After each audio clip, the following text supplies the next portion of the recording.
안녕하세요. 코드나인입니다. 10월 27일 수요일 장 마감돼서 오늘 시장 좀 정리를 하고 내일 관심 가질 만한 종목 좀 정리해 보도록 하겠습니다.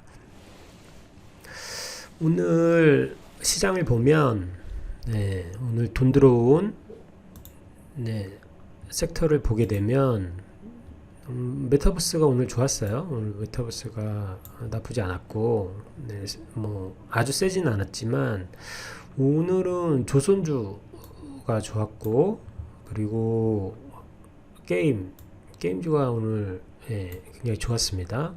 게임주 좋았고, 그리고 OTT 관련된 섹터도 굉장히 좋았고, 이 정도 섹터에 이제 돈이 들어온 것 같아요. 그렇죠? 돈을 보면. 그리고 이제 장 막판에 여기 싸이월드 관련된 종목들에 좀 돈이 들어오는 모습, 다날이 장 막판에 좀 끌어올리는 모습을 이제 보여줬습니다. 자, 여기 보면 메타버스에 이제 LMS가 이제 상한가를 갔어요. 그죠? 상한가를 오늘 갔는데, 자, 메타버스 이제 테마에 또 새로운 신규 종목이 이제 출연을 한 거죠. 보시면 LMS가 오늘 10시 반 정도에 이런 뉴스가 뜹니다. HMD 핵심 부품 개발. 이 HMD가 메타버스 가상 공간 구현을 위해서 뭐 필수로 필요한 부품인가 봐요. 그래서 이 뉴스가 뜨고 나서 상한가를 갔는데, 이게 이제 어제 제가 설명드렸던 티플렉스 설명드리면서 그 테마 내의 선순환 개념에 대해서 좀 말씀을 드렸어요. 이것도 마찬가지로 핫한 테마 내에 현재 시장이 주목하고 있는 테마 내에 신규 종목이 편입이 되면 그 종목은 그날의 주도주가 될 수 있다 라고 이제 말씀을 드렸잖아요. 그래서 이것도 같은 관점으로 좀 이해를 하시면 됩니다. LMS도 그동안 전혀 뭐 메타버스하고 뭐 이렇게 연결성이 전혀 없다가 오늘 이 뉴스로 메타버스에 편입이 되면서 이렇게 시장 주도주가 됐죠. 근데 이제 핫한 테마니까 이런 거예요. 이게 뭐 시장에서 관심 가지고 있지 않은 그런 테마라면 상한가를 절대 못 갔겠죠. 그죠? 절대 못 가고, 이게 워낙 시장에서 주목을 하고 있고 돈이 들어온 테마다 보니까 이렇게 상한가를 가게 됩니다. 그렇게 이제 이해를 하시면 될 것 같고,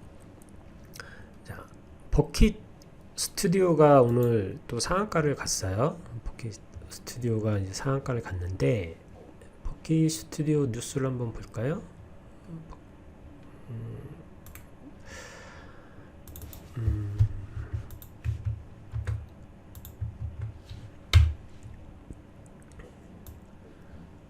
자, 버킷 스튜디오에 오늘 뭐 유메이드와 빗성코리아 공동 경영에 이제 참여한다라는 뉴스가 떴습니다.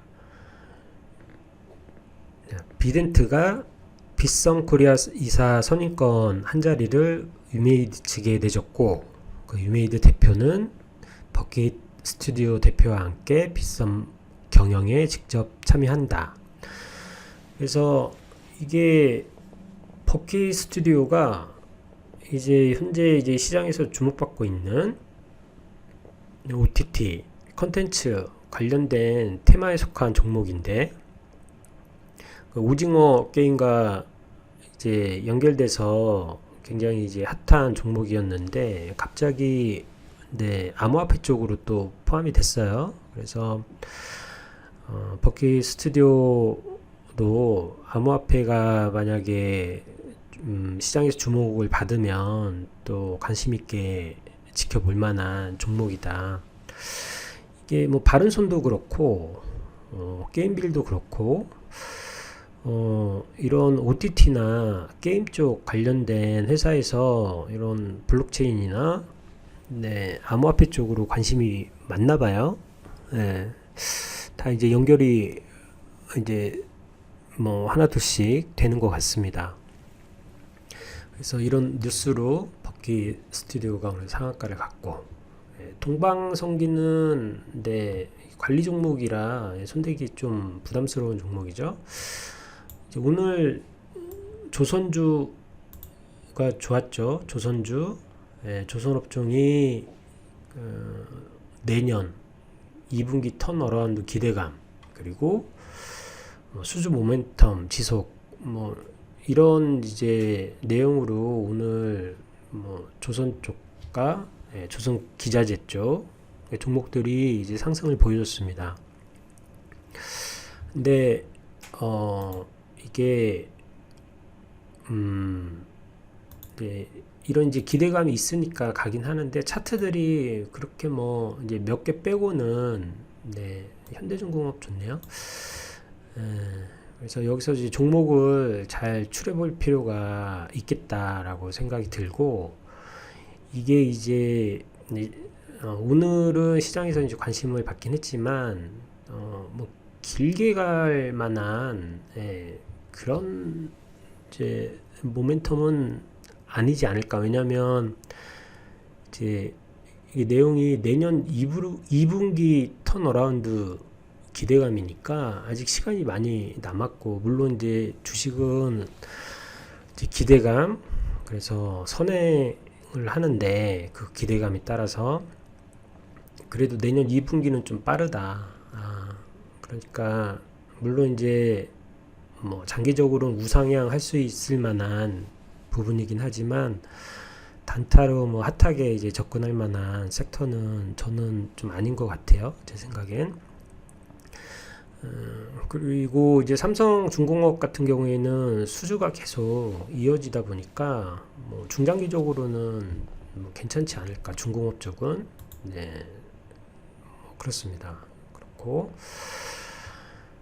그리고 이제 추가적으로 이제 OTT 쪽이 오늘 괜찮았는데, 오늘 뭐 쇼박스 덱스터가 굉장히 잘 갔어요. 쇼박스도 차트가 굉장히 좋고, 덱스터는 계속 우상향하고 있고, 위직 스튜디오는 덱스터하고 커플링 되면서 계속 움직이는 것 같아요. 분봉을 보면 덱스터 따라쟁이 같아요. 그래서 짝짓기 매매를 해보는 것도 괜찮아 보여요. 덱스터가 상승을 할 때 그 분봉의 흐름을 보면서 위직을 매매하는 방법, 그런 방법도 좀 유효할 것 같다라고 이제 생각이 듭니다. 그리고 이제 게임주, 네오이즈 홀딩스가 오늘 굉장히 강하더라고요. 네오이즈 홀딩스가 굉장히 강했는데, 오늘 게임 쪽 뉴스가 있었어요. 그 이제 정부에서 게임 강제 셧다운제 도입한 지 10년 만에 폐지한다 라는 이제 결정을 내려서 그게 발표가 됐죠. 그래서 오늘 게임 쪽이 굉장히 이제 핫했고, 대장주가 이제 네오이즈 홀딩스가 그 역할을 한 것 같습니다. 게임 쪽은 제 개인적으로는 이제 이게 규제 셧다운이 풀리면 매출에 어느 정도 좀 영향이 있고, 또 그 매출이 바로 이제 이게 시간이 걸리는 게 아니라 바로 이제 들어오는 구조잖아요. 그 매출이 어느 정도 이제 추가적으로 발생될지는 모르겠으나, 이제 이게 드라마나 뭐 게임도 이제 출시가 돼서 이게 흥행이 되면 바로 이제 수익과 연결되는 구조이기 때문에 후반형이 이제 나오게 되는데, 이 게임 강제 셧다운제 폐지 부분도 좀 그거와 좀 비슷한 관점에서 보면 조금 추가적으로 상승할 수 있는 여지가 있지 않을까라는 생각이 듭니다. 자, 게임 쪽 테마는 메타버스와 굉장히 밀접하게 연결이 돼 있어요. 돼 있고, 그리고 뭐 게임 셧다운제 폐지 뭐 이런 여러 호재가 좀 겹치는 테마라 당분간 계속 지켜보면서 공략을 해도 될 만한 테마라고 저는 생각을 합니다. 그리고 우리가 산업에 대한 이해가 좀 필요한데, 뭐 2차 전지, 그리고 게임, 그리고 뭐 OTT, 콘텐츠, 미디어 이런 쪽에 대한 향후 그 미래 성장에 대한 기대감, 성장성에 대한 이해를 우리가 할 수 있다라고 하면, 경제적인 체력이 된다라고 하면, 이런 종목들, 그러니까 그런 테마 안에서 괜찮은 종목을 좀 추려서 중장기로 가져가 보는 것도 굉장히 좋은 전략이다. 이제 일반 개미들, 개미 투자자들이 단타에 이제 집중하는 이유가 사실은 이제 경제적인 체력적인 부분이 이제 받쳐주지를 못하니까 단기간에 적은 돈으로 단기간에 이제 큰 수익을 맛보기 위해서 단타로 많이 접근을 하는데, 사실은 이제 큰 돈을 버는 건 좋은 종목을 좀 오래 들고 갈 때 큰 수익을 보곤 합니다. 물론 단타를 오랫동안 하시면서 여러 경험이 많으신 시장에 제가 봤을 때는 한 3%? 2, 3%? 뭐 이 정도 되시는 분들은 손에 꼽을 수 있겠죠. 근데 나머지 분들은 그게 쉽지가 않아요. 그래서 단타적인 접근보다는 산업의 이해를 좀 하면서 중장기적인 포트를 짜보는 것도 좋을 것 같다라고 이제 말씀을 드려봅니다. 자, 이 컨텐츠 관련주, OTT 관련주도 보면, 이 섹터도 지금 보면은 디즈니 플러스, 애플 TV 이런 글로벌 방송 플랫폼들이 이제 들어오게 되잖아요. 넷플릭스는 이미 우리나라에서 이제 서비스를 하고 있고, 자, 그러면 이런 글로벌 업체들이 우리나라에 이제 들어오게 되면 우리나라 드라마나 영화 이런 거에 대한 수요가 분명히 있을 거란 말이죠. 왜냐하면 콘텐츠를 이제 만들어서 방송을 해야 되기 때문에 이런 업체들에게 이제 콘텐츠에 대한 수주, 뭐 요청 이런 것들이 뭐 계속 가지 않겠어요? 그러니까 그런 부분에 대한 좀 우리가 이해를 한다면 이런 부분도 좀 중장기적으로 접근하면 좋겠다. 개인적인 관점입니다. 그래서 그런 식의 이제 중장기적인 접근 방법에 대해서 고민해 보는 것도 좋을 것 같다라고 추가적으로 이제 말씀을 드려요. 자, 그래서 오늘 뭐 장중에는 이랬습니다. 이랬고 이제 좀 개별주로 이제 좀 특이한 건 이준석 관련주, 이준석 대표가 뭐 종로 출마한다는 얘기가 있어서 그런 기대감이 시장에 있는 것 같습니다. 그래서 이준석 관련주인 넥스타이가 장중에도 괜찮았고 시에도 뭐 괜찮았던 것 같은데 그랬던 것 같아요. 자, 그래서 특징주를 알아봤고 시간대를 한번 보면 시간 특징주를 보면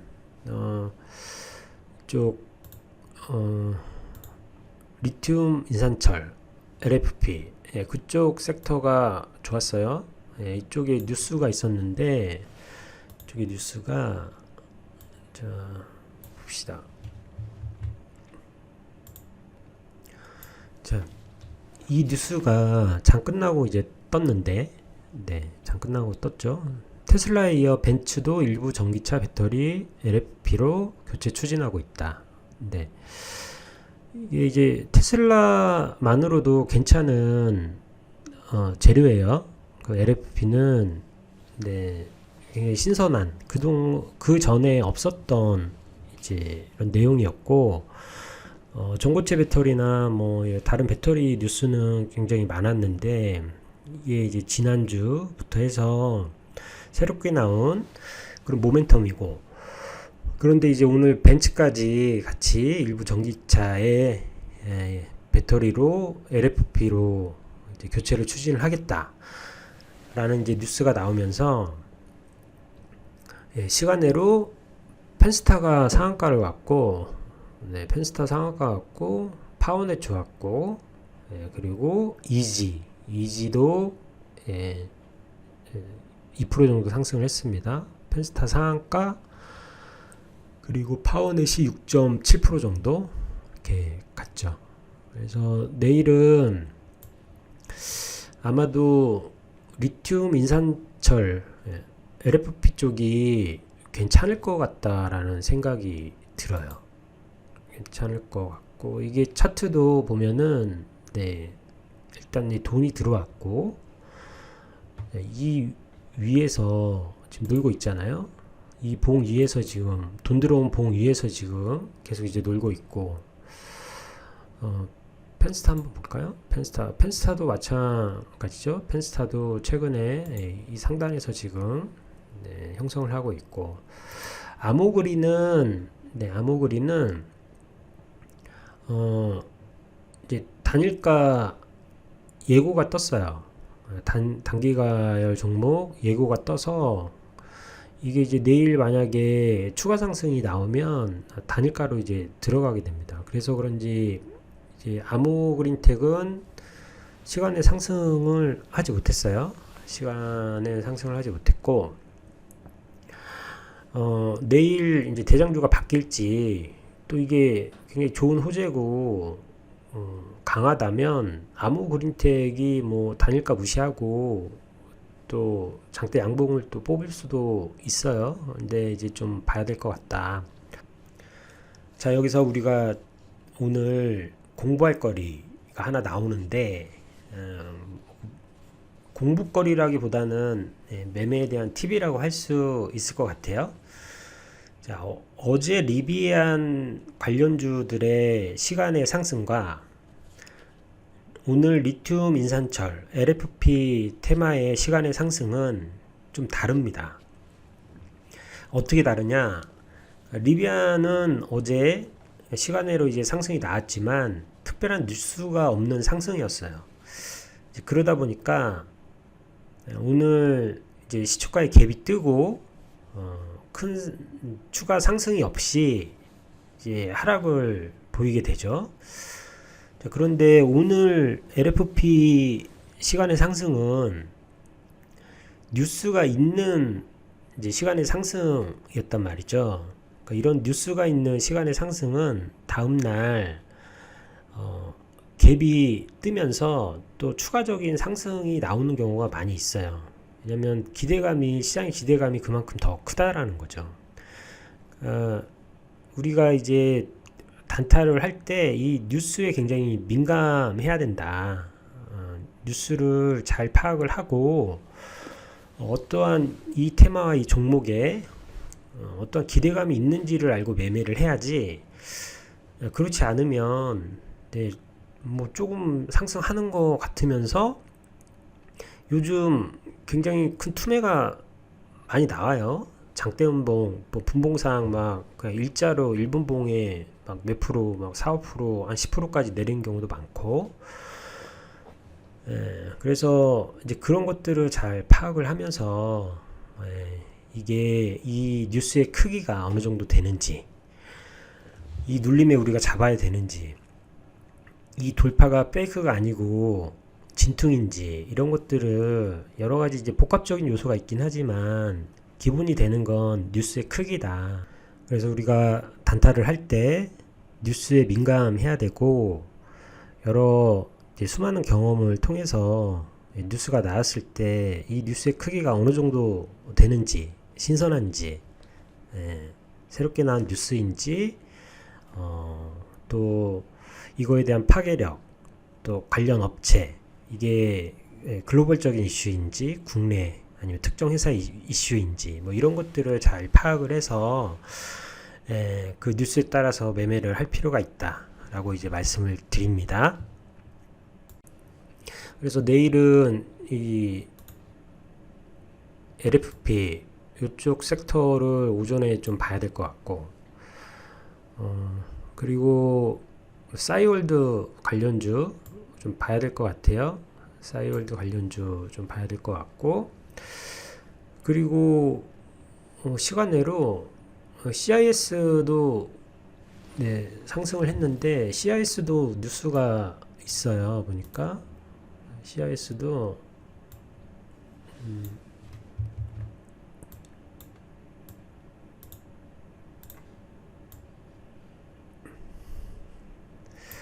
여기 보면 리비안과 계약을 했다라는 네, 뭐 뉴스가 떴어요. 보면 국내 배터리 장비 업체들이 리비안 공장에 들어갈 배터리 장비를 수주했다. 리비안이 최근 장비 입찰 완료한 가운데 주요 업체들이 최종 공급사로 선정됐다.